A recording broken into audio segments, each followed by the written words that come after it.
যারা যারা শেভ করে এরা তো শেভই ছাড়তে পারে না, কি কোরআন শিখবে? তাও জুমার দিনে করে শেভ। আহা, শোনো, জুমার দিন কিয়ামত হবে। কয় বছর পর হবে তা আমি জানি না, কয় বছর পর হবে তা আমি জানি না।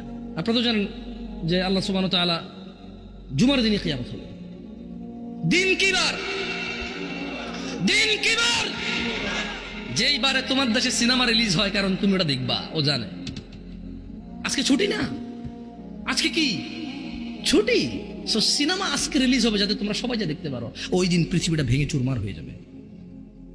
ওই দিন সমুদ্রের পানিগুলো উদ্দোলিত হবে, পাহাড় পর্বতগুলো কীট পতঙ্গের মতো হবে, তারকা নক্ষত্র ঝরে পড়বে, সূর্য আলোহীন হয়ে যাবে, মাটি তার সবকিছু বের করে দিবে। ওই দিন তুমি সিনেমা দেখো ভাই। আর কালকে শুক্রবারের জন্য আজকে বৃহস্পতিবার সারা রাত তুমি জেগে থাকবা কেন? কালকে শুক্রবার, তুমি জানো না কালকে কিয়ামতের দিন। কিয়ামত কবে যদি কেউ আমাকে প্রশ্ন করে, আমি বলি শুক্রবার। আমি বলি কি? শুক্রবার।